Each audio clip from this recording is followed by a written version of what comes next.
நம்முடைய பிதாவாகிய தேவனாலும் கர்த்தராகிய இயேசு கிறிஸ்துவினாலும் உங்களுக்கு கிருபையும் சமாதானமும் உண்டாவதாக. நாம் இன்று ஆராய இருக்கும் திவ்ய உணர்வு தேவனுடைய நாமம். உண்மையில் தேவனுக்கு பேர் என்று ஒன்று தனக்குத்தானே அடையாளமாக கிடையாது. ஒருவருக்கு பேர் என்று ஒன்று இருந்தால் அவர் மற்றொருவரால் உண்டாக்கப்பட்டவர் என்று அர்த்தம். ஒருவருக்கு உருவம் என்று ஒன்று இருந்தால் அவர் மற்ற ஒருவரால் உருவாக்கப்பட்டவர் என்று இருப்பது போல தேவனுக்கு உருவம் என்று ஒன்று எப்படி கிடையாதோ அப்படியே அவருக்கு நாமம் என்று ஒன்று கிடையாது. ஆனால் தேவனாகிய கர்த்தர் தன்னை வெளிப்படுத்தியவாறு அழைக்கப்படுகிறார். தேவன் தம்முடைய சிருஷ்டிகளின் தேவைகளுக்கு தமது சித்தத்தை வெளிப்படுத்தியவாறு அவரது சிருஷ்டிகளால் அழைக்கப்படுகிறார். நமது தேவைக்கு சத்தியத்தின்படி வெளிப்படும் தேவனுடைய இருதயமே அவருடைய நாமமாகும். தமது சிருஷ்டிகளுக்கு தம்மை தமது சித்தத்தின்படி அடையாளப்படுத்திக் கொள்கிறார்.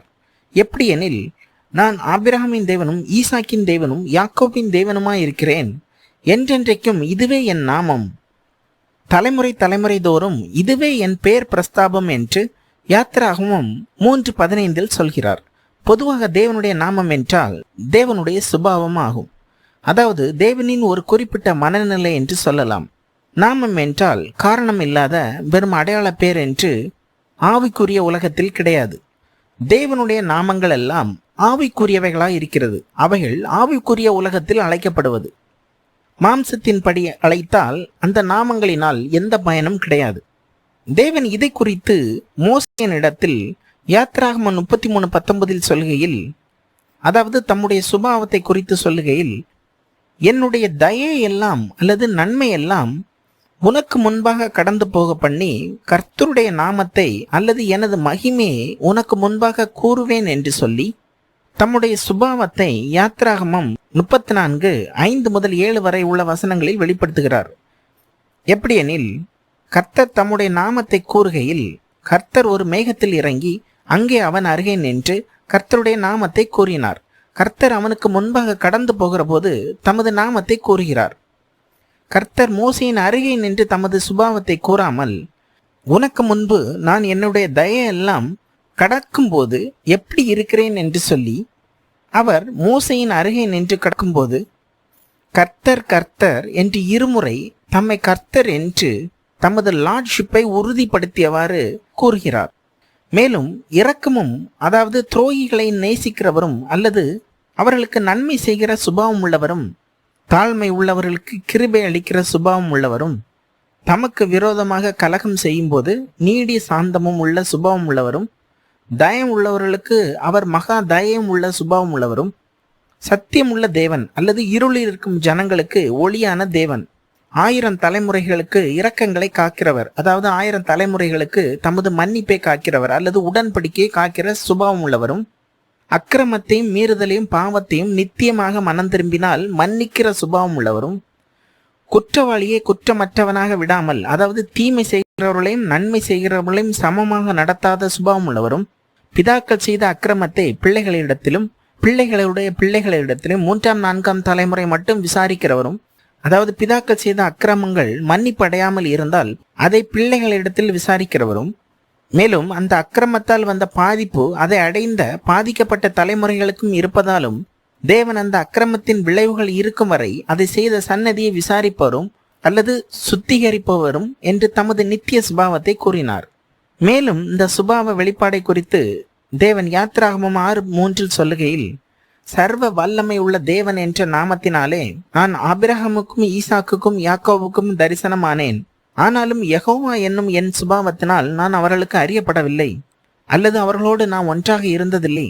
என்னவென்றால், தேவன் அவருக்குள் பிழைத்த நீதிமான்களான ஆபிரகாமுக்கும் ஈசாக்குக்கும் யாக்கோவுக்கும் சர்வ வல்லமையுள்ள தேவனாக தம்மை அறிய செய்தார் அல்லது அவர்களுடன் இருந்தார். எப்படி என்றால், எல்ஷடா என்ற சுபாவத்தால் அவர்கள் நடத்தப்பட்டார்கள்.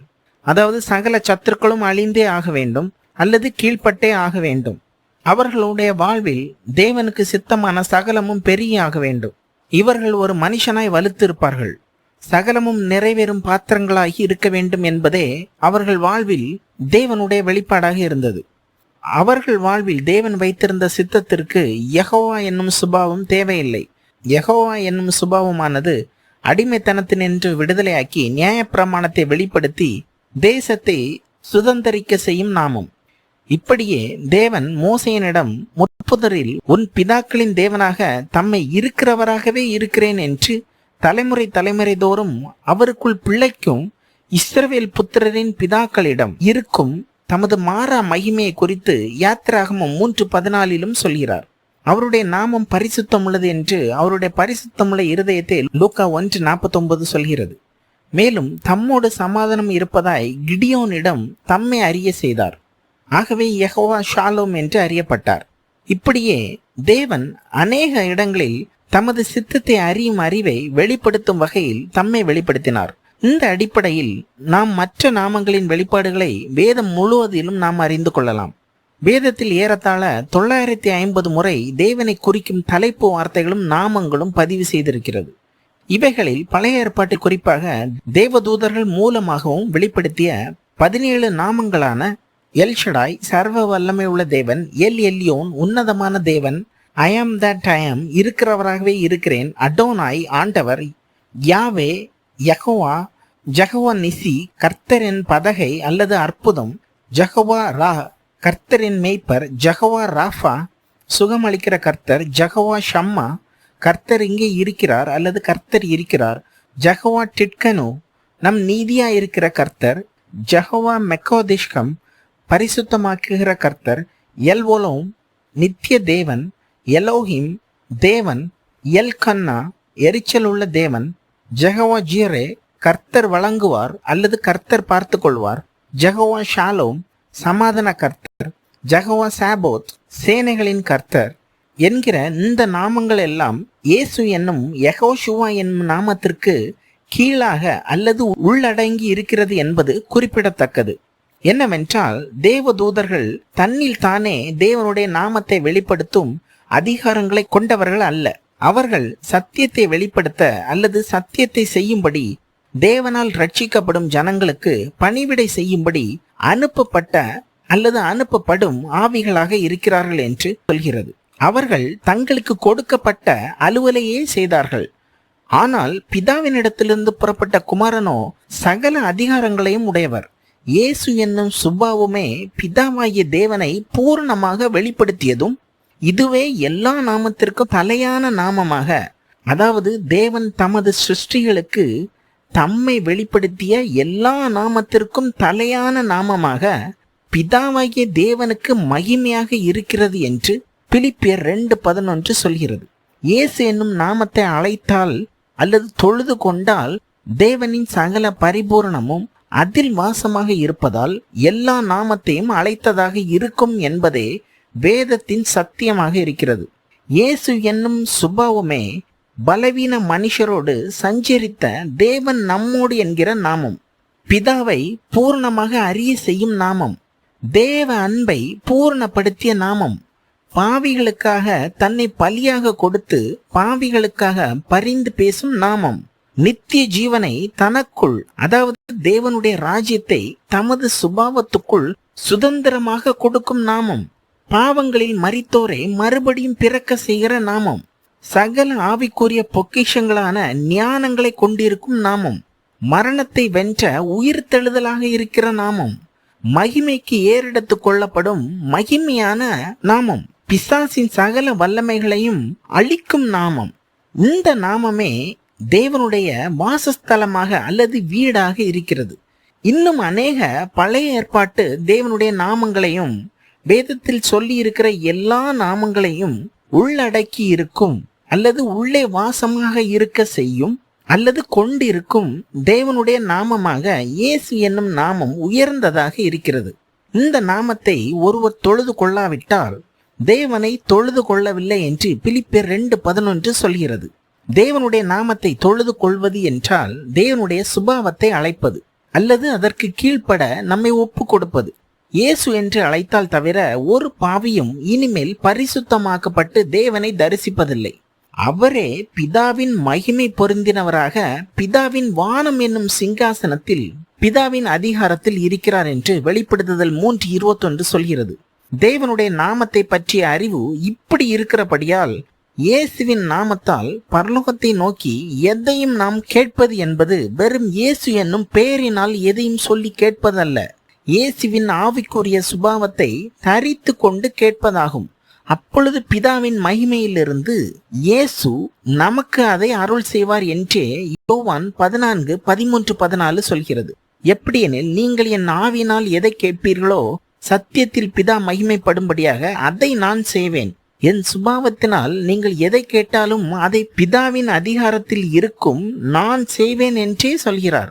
மற்றபடி வெறுமனை இயேசு உள்ளே இல்லாமல் வெறும் இயேசு என்னும் பெயரை சொல்லி கேட்பதை குறித்து அவர் இங்கு சொல்லவில்லை.